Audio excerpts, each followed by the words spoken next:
The cannoli was still warm when my grandson grabbed my arm. I remember that detail clearly. Strange what the mind holds on to when everything else is falling apart. Not the wine, not the strangers at the table, not my son's unusually warm handshake at the door, just the cannoli. My name is Adan Buckley, 74 years old, bad hip, hearing aid in my left ear that I forget to charge at least twice a week. A cane I hate using, but use anyway because my knees stopped caring about my pride sometime around 2019. I built Buckley Land Holdings from nothing. One broken down strip mall in Tucson that nobody wanted. 40 years of early mornings, difficult tenants, and deals that nearly broke me before they made me. 3 states, 11 commercial properties, a portfolio worth somewhere around $9 million that I'll never talk about in polite company. Frederick thinks about that number constantly. Frederick is my son. He hugged me at the door tonight. That should have been my first warning. Frederick Buckley does not hug people. Not his colleagues, not his wife Helen on her birthday, certainly not me. We are handshake men, Frederick and I. Always have been, even when he was 12 years old, even when his mother was alive and the house was still warm, we shook hands. Tonight, he hugged me. I told myself it was because he was trying, that maybe the last conversation we'd had, the one that ended with raised voices and a slammed door and 3 weeks of silence, had scared him into being a better man. I wanted to believe that. Lord help me, I wanted to believe it. The room at Carmine's seated 12. I knew 4 of them. The other 8 were strangers wearing expensive blazers and comfortable smiles. There was a woman across from me, sharp eyes behind a warm face, who kept steering the conversation toward phrases that made the back of my neck prickle. Asset restructuring, retirement liquidity planning, legacy protection strategies. She talked about these things the way a surgeon talks about an incision, casually, precisely, like she'd said them 1,000 times before in rooms exactly like this one. Then she leaned forward and looked at me like I was something remarkable. Your son tells us you built everything from scratch, Adan. No family money, no investors, just sheer discipline. That's a dying art. I smiled, said thank you. And I thought, how does she know that? How does a stranger at my son's birthday dinner know the details of how I built my business? I reached for my wine. I should have pushed it away. The evening moved the way evenings do when someone else is controlling the pace. The conversation kept circling back. Real estate, retirement, portfolio management, what happens to a business when the man who built it gets too old to run it alone. I felt my thoughts begin to soften around the edges. I told myself it was the wine. I told myself I was just tired, 74 years old with a bad hip and a long drive, and I hadn't slept well in weeks. I was wrong on both counts, but I didn't know that yet. I was reaching for the cannoli when I felt it. A hand on my arm. Not gentle, not polite. The grip of someone who is terrified and trying very hard not to show it in a room full of people. I turned. Tristan, my grandson, 22 years old, home from Tempe for the weekend. He has my eyes, or so people tell me. Careful eyes, the kind that measure everything twice before they speak. Right now, those eyes were not careful. They were scared in a way I had never seen from this boy in his entire life. Grandpa, his voice was barely above a whisper, we have to go, right now, please. Frederick was on his feet before I could even process the words. Helen materialized beside me from nowhere, that smile of hers locked in place like something bolted on, and stepped directly into my path. Adan, stay, please. There's someone Frederick wants to meet. Just 5 more minutes. 5 more minutes. I have been in enough negotiations, enough boardrooms, enough handshake deals in dusty Tucson parking lots to know a close and move when I see one. Frederick rising, Helen stepping, both of them moving at the exact same moment like they had rehearsed it. because they had rehearsed it. I just didn't know that yet. I picked up my cane. "I need some air," I said. Outside, the Arizona night hit me like cold water. Tristan had my arm again, pulling me fast, past the valet, past the fountain, into the shadow between two parked SUVs where the light from the entrance couldn't reach us. His hands were shaking. This boy, my grandson, 22 years old and steady as a rock his entire life, could not stop his hands from shaking. "Grandpa, I need you to listen to me and stay calm. Can you do that?" "I'm calm. Talk." He exhaled, long, ragged, like a man setting something down he had been carrying for a long time. And then he said it. "Dad put something in your wine, something that makes you confused, compliant, and Grandpa—" He stopped, swallowed hard. "There are lawyers waiting for you upstairs." The parking lot tilted, or maybe that was the drug. I stood there in the dark, 74 years old, bad hip, cane in my hand, and I let those words land one at a time. Dad put something in my wine. Lawyers waiting upstairs. I thought about the hug at the door.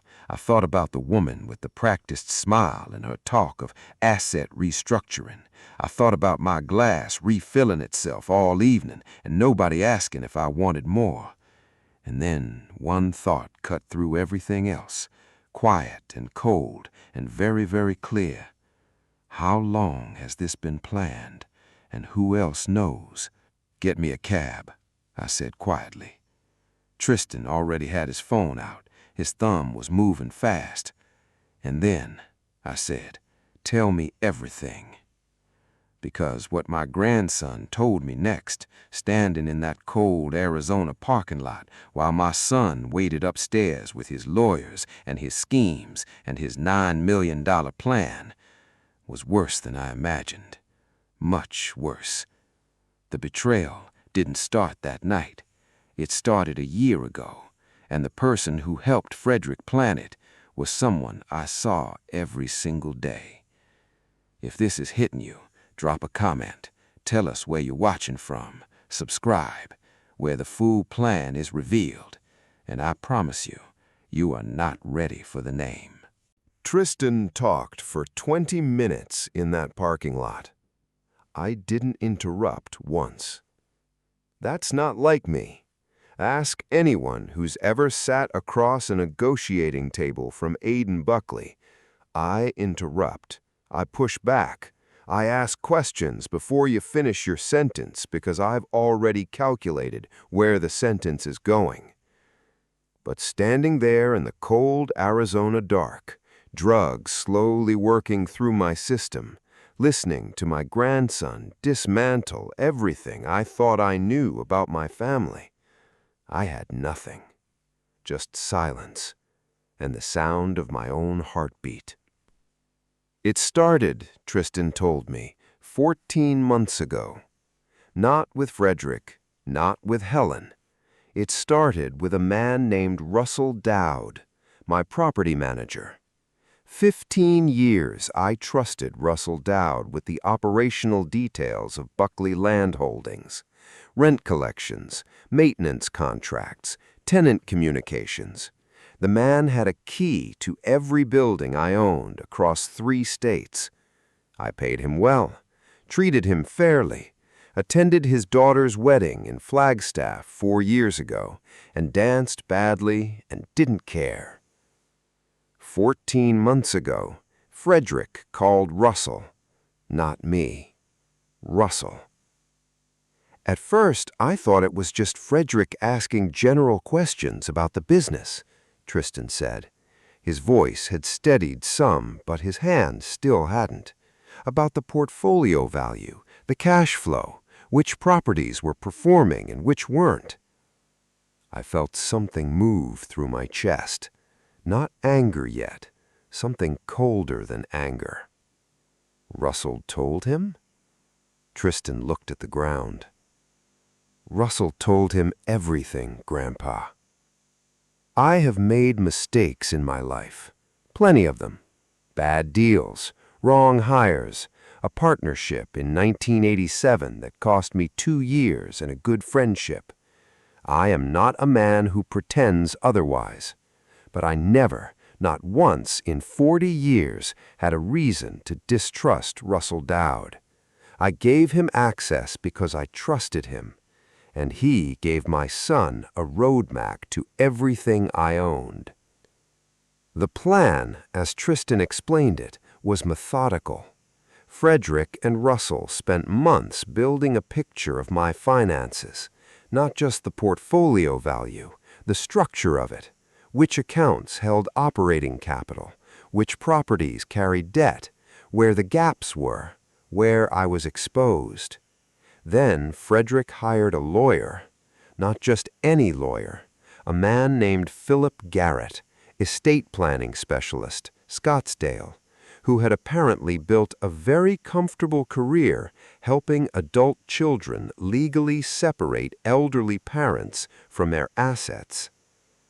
"Dad found him through a referral," Tristan said quietly. His voice had steadied some, but his hands still hadn't.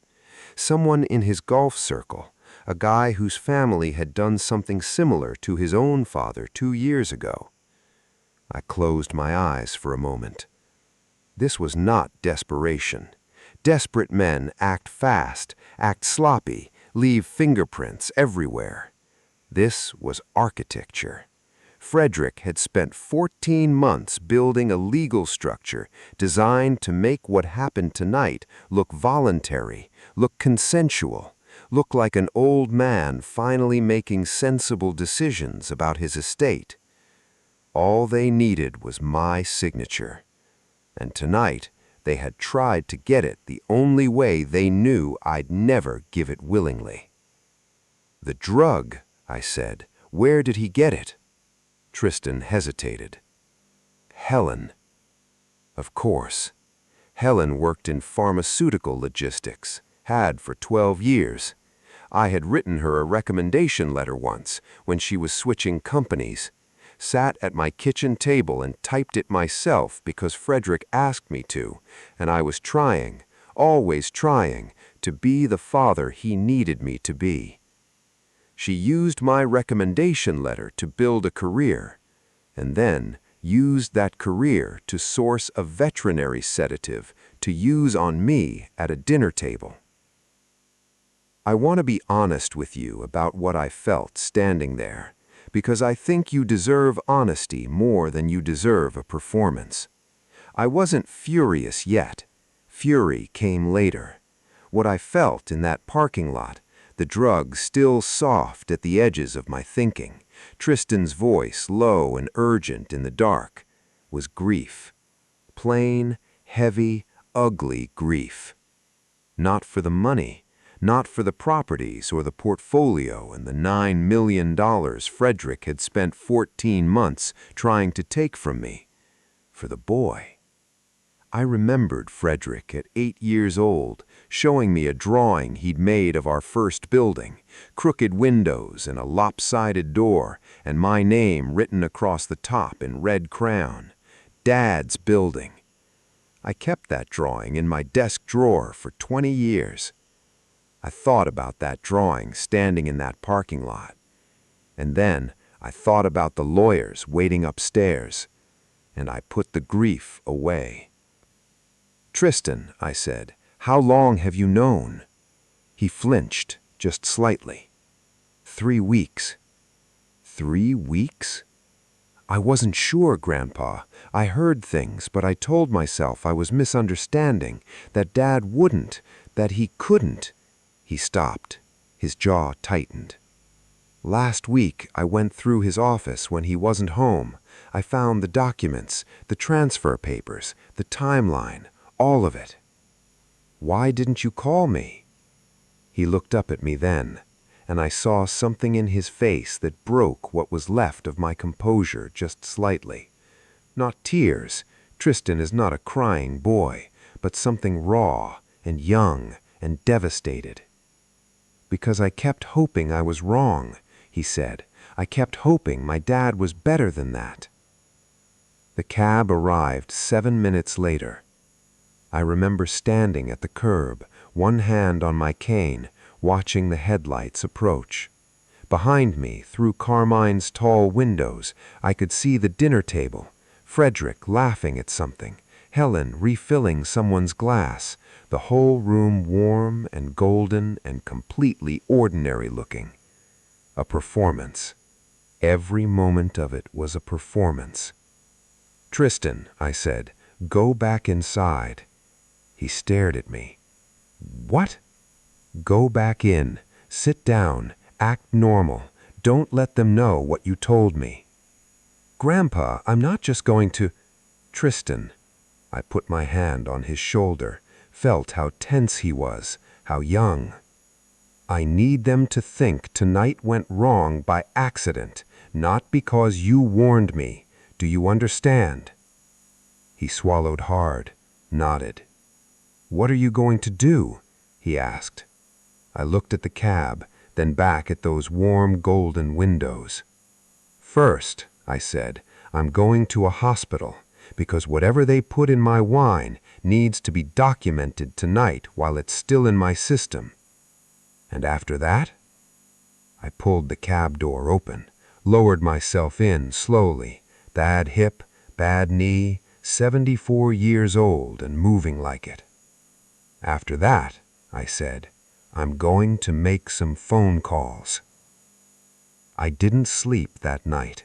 By 3 a.m. I was home from Legacy Medical with a blood test confirming acepromazine, a veterinary sedative, in my system, a documented medical record, dated, signed, irrefutable.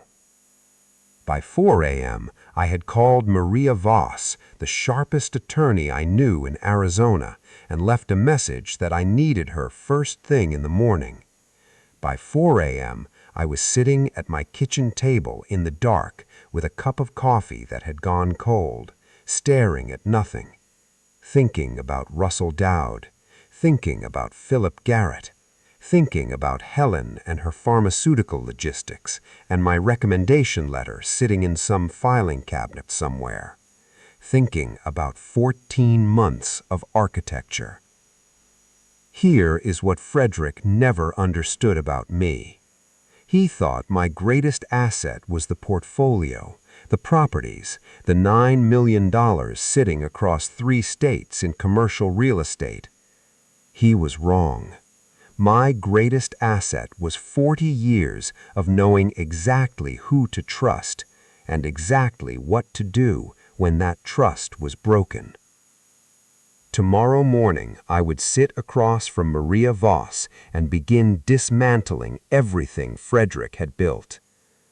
But there was one piece I still didn't have, one name Tristan hadn't given me, the person inside my office, beyond Russell, who had been feeding Frederick information for over a year, someone with access to things even Russell didn't know. Someone I spoke to every single day. I had a suspicion, and I prayed I was wrong. Maria Voss doesn't do small talk. That's why I've used her for 20 years. She walked into her own conference room at 7 a.m. with 2 coffees and a legal pad and looked at me the way a doctor looks at an X-ray, not at me, but at what's wrong with me. I laid everything out. The dinner, the drug, the lawyers upstairs, Russell Dowd, Philip Garrett, 14 months of planning, the blood test results still folded in my jacket pocket. She didn't interrupt once. When she finished, she uncapped her pen. "Who else had access to your internal financials?" she asked, "beyond Russell?" I'd been dreading that question since 4 a.m.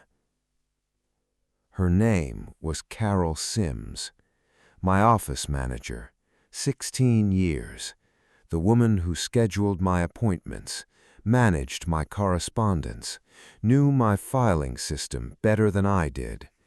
I had given her a raise every single year without her asking, attended her mother's funeral in Phoenix, sent flowers when her son was born. I didn't want it to be Carol, but the math kept pointing there. Russell had operational access, rent rolls, maintenance records, property performance, but the documents Tristan found in Frederick's office included things Russell would never have: my personal banking structure, my estate planning notes, the private valuation reports I kept locked in my own desk. Only Carol touched those. Only Carol. I need to be sure, I told Maria. Before I say her name out loud, I need to be certain. Maria was already writing. I'll have an investigator pull her financials by end of day. Unusual deposits, lifestyle changes. We'll know by tonight. I nodded, stared at my coffee. Adan, Maria's voice shifted, still precise, but something underneath it now. How are you feeling physically? Like a 74-year-old man who got drugged at his son's birthday party, I said. So normal. She almost smiled. Almost. The call came at 4 p.m. Maria, direct as always. Carol Sims received 11 wire transfers over 14 months. Total amount $63,000, all from an LLC registered in Nevada. The LLC traces back to Frederick. I was sitting in my car in the parking lot of my first Tucson property when she told me. The strip mall nobody wanted. I looked at the building for a long time after she finished talking. $63,000. That's what 16 years of loyalty cost Frederick to buy. That's what I was worth to Carol Sims. I want to tell you I was surprised. I wasn't. That's the thing nobody tells you about betrayal when you get to my age. It doesn't arrive as a shock. It arrives as a confirmation of a feeling you've been quietly carrying and refusing to name. I thought about the last few months. Carol slightly off her routine, slower to respond, a hesitation sometimes when I asked about certain files, things I'd noticed and filed away under "she's having a hard time, give her space." I had given her space. She had used it to rob me. By 6 p.m., Maria had filed emergency injunctions freezing Buckley land holdings against any transfer of ownership or signatory changes. By 7 p.m., the Scottsdale police had opened a formal criminal investigation: drugging, conspiracy to commit fraud, elder financial abuse. By 8 p.m., Russell Dowd had been served. By 9 p.m., Philip Garrett's law license was under review. Carol Sims received a certified letter at her home address at 9:47 p.m. I know the exact time because Maria texted me when it was confirmed. I was sitting at my kitchen table when that text arrived. The same table where I'd sat at 4 a.m. the night before with cold coffee and too many questions. Now I had the answers, every single one of them. Frederick called at 10 p.m. I let it ring. He called again at 10:04. I let it ring. The third time I picked up. I didn't say hello.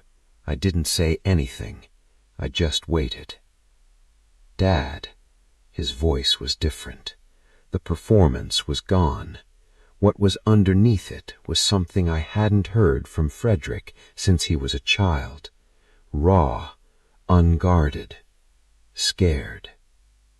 Dad, I think we need to talk. Yes, I said. You'll have that opportunity, in a courtroom. I hung up. That night, I slept for the first time in 4 days. Not because everything was resolved. It wasn't. Courts move slowly. Lawyers are expensive. Russell and Carroll and Philip Garrett would all lawyer up by morning, and the process would grind the way processes grind. I slept because the uncertainty was over. I knew what had happened. I knew who had done it. I knew exactly what I was fighting and who I was fighting it with.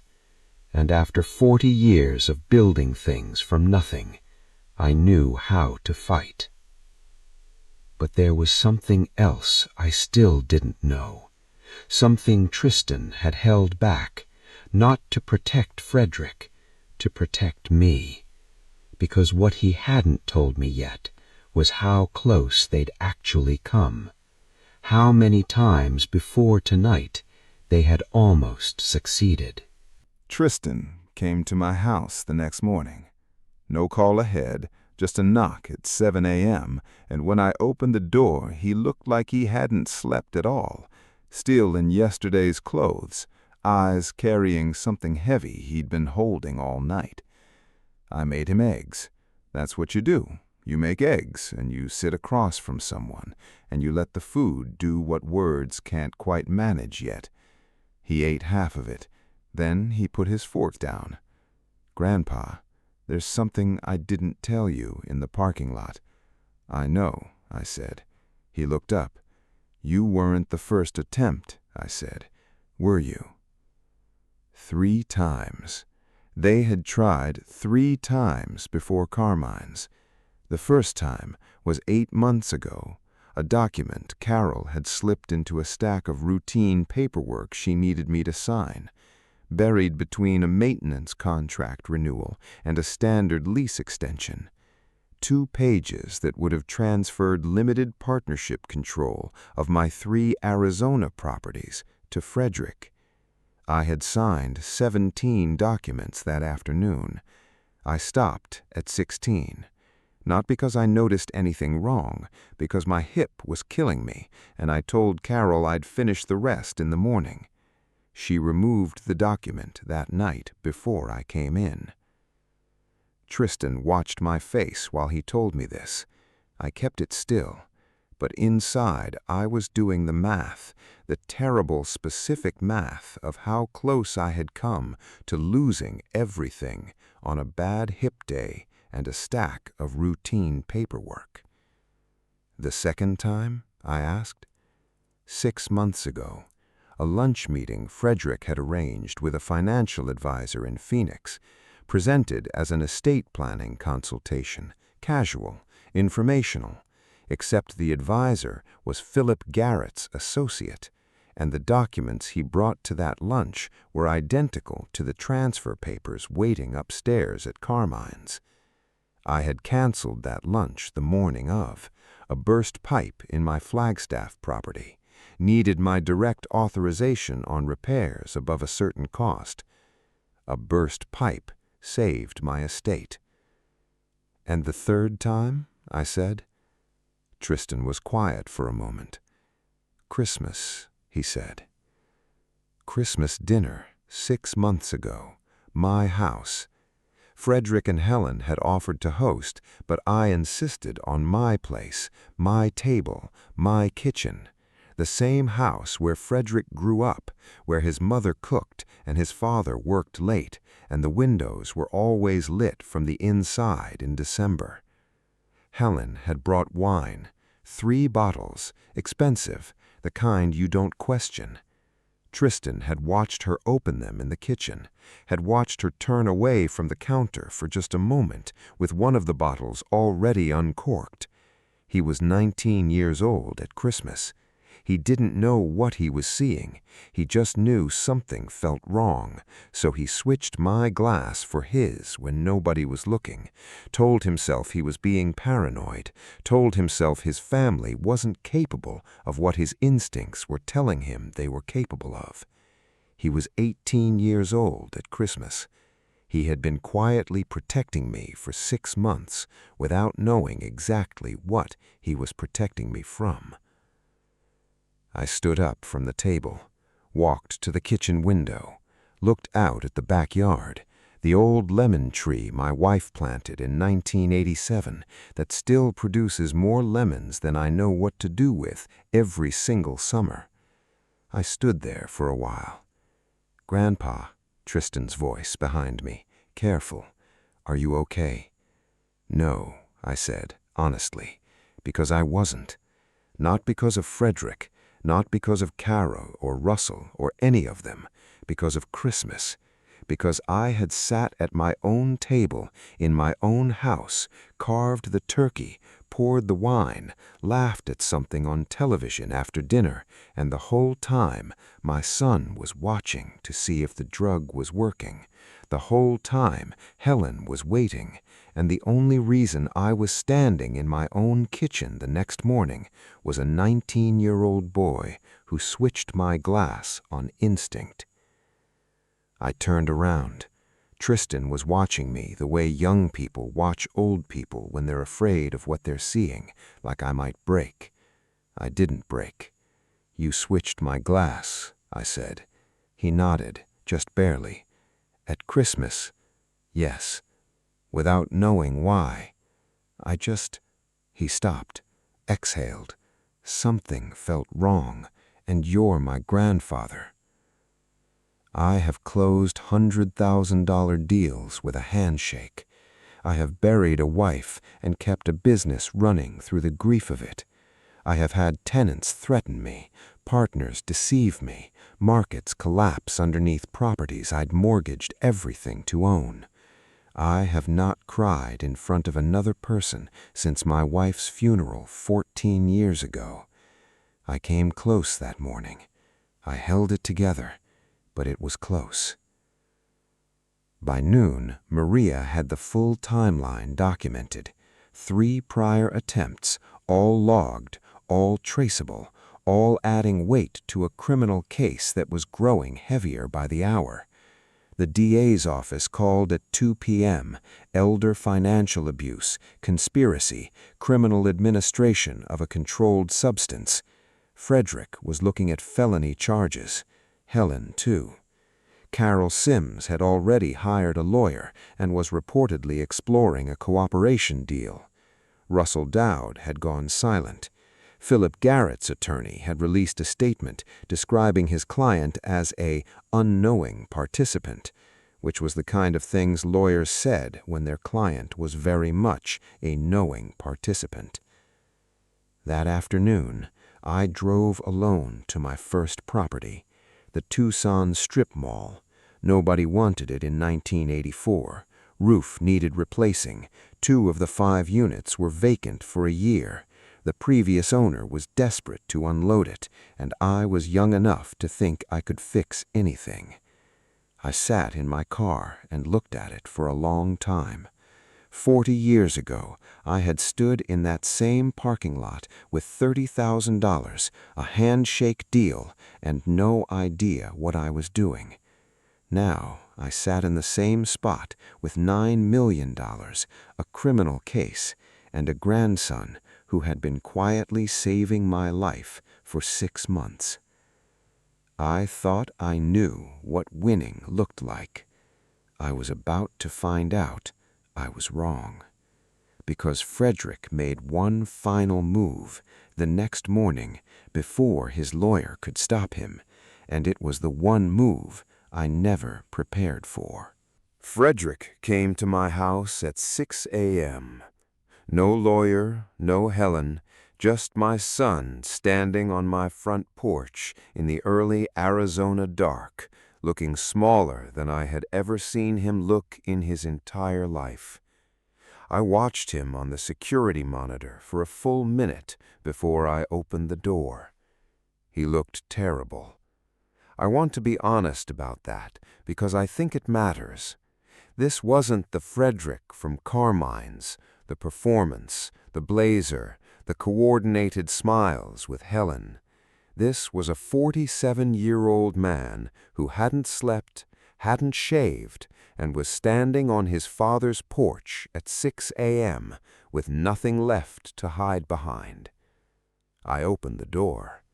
He didn't ask to come in. We stood in the doorway, cool morning air between us, the neighborhood still quiet, still dark, one dog barking somewhere down the street. "I'm not here to negotiate," he said. "My lawyer told me not to come at all." Smart lawyer. "Dad, Frederick." He stopped. I waited. What he said next I have turned over in my mind every day since. Not because it changed anything legally. The case was the case. Maria was handling it. The DA was handling it. Nothing Frederick said on my porch at 6 a.m. was going to alter what came next in a courtroom. But he said it anyway. I told myself you'd never notice, that you were getting old and the business was too much for you, and I was actually helping you. I told myself that story for 14 months. He paused. I knew it wasn't true. I knew it the whole time. I just needed it to be true badly enough that I kept going. I have thought about what to feel in that moment. I've landed in different places on different days. Some days I feel the grief of it, the boy with the red crayon drawing, the crooked windows, Dad's building written across the top, the distance between that boy and the man on my porch. Some days I feel the fury, Christmas dinner, 3 attempts, Carol Sims and Russell Dowd, and $63,000 of purchased loyalty. That morning I felt neither. What I felt was tired. Not old tired, not bad hip tired. Tired the way you get when something has been broken for a long time and you finally stop pretending otherwise. "Why did you need the money?" I asked. He looked at the ground. "Helen and we've been in debt for 4 years. Real debt, not cash flow problems. Debt with people who don't send polite letters." What kind of people? He didn't answer that directly, which was its own answer. "I was ashamed," he said. "I kept thinking I could fix it before you found out. Every scheme, every deal, I kept thinking the next one would be the one that worked. And every time it didn't work, the hole got deeper. And you were right there. Everything I needed, just sitting there. And you wouldn't—" He stopped himself. "I know how that sounds," he said quietly. "It sounds like you're blaming me," I said. "I'm not," he said it quickly, firmly, the first firm thing he'd said all morning. "I'm not blaming you. I'm telling you how sick my thinking got. That's not your fault. That's mine." I believed him. I want to be careful about what I mean by that. I believed that he believed it. I believed the shame was real. I believed the debt was real, and the desperation was real, and the warped logic that turns a man toward his own father with a drugged glass of wine, I believed that was real too. Believing it didn't change anything. Some things are true, and it doesn't matter. "What do you want, Frederick?" I asked. He reached into his jacket pocket, pulled out an envelope. "Full written account," he said. "Everything. Russell, Carol, Garrett, every conversation, every plan, every attempt, signed and notarized. My lawyer doesn't know I had it prepared." He held it out. I looked at it for a moment. Then I took it. "This doesn't help you legally. You know that." "I know." "Then why?" He put his hands in his pockets, looked past me into the house, at the hallway, the old photographs on the wall, the lemon-yellow kitchen light his mother had chosen in 1989. "Because Tristan deserves to know his grandfather told the truth, and so do you." He left without another word. I stood in the doorway and watched his car until the taillights disappeared around the corner. Then I went inside, made coffee, sat at my kitchen table, opened the envelope. 14 pages, handwritten, every detail, dates, amounts, conversations, decisions, the whole architecture of what they'd built against me, in Frederick's own hand. I read every word. 6 months later, Frederick pled guilty. Conspiracy to commit fraud, criminal administration of a controlled substance, elder financial abuse. 4 years, minimum security facility in Tucson, 40 minutes from the strip mall where I started everything. Helen pled guilty to a lesser charge, probation, community service, her pharmaceutical career finished permanently. Carol Sims cooperated fully in exchange for reduced charges, restitution ordered. Russell Dowd lost his property management license. Philip Garrett was disbarred. All of it documented, all of it consequenced. Tristan graduated in May, business degree, top of his program. He called me the morning of graduation before the ceremony and asked if I'd be there. I drove to Tempe with my bad hip and my cane and sat in the 3rd row and watched my grandson walk across that stage. Afterward, he found me in the crowd. We shook hands, then he hugged me.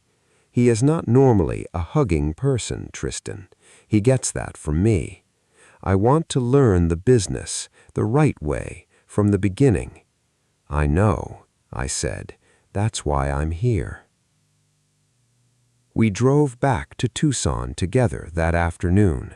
I took him to the strip mall, the first one, the broken-down property nobody wanted in 1984 that started everything. We stood in the parking lot in the late afternoon sun. This is where it began, I told him. He looked at the building, measured it the way I'd seen him measure things his whole life, carefully, twice. Tell me everything, he said. So I did. I am 74 years old, bad hip, hearing aid, cane I hate but use anyway. My son is in a minimum security facility 40 minutes south of here. My grandson is learning how to read a lease agreement, and Buckley Land Holdings, built from nothing, nearly stolen, still standing, is in honest hands. That's enough. That is exactly enough.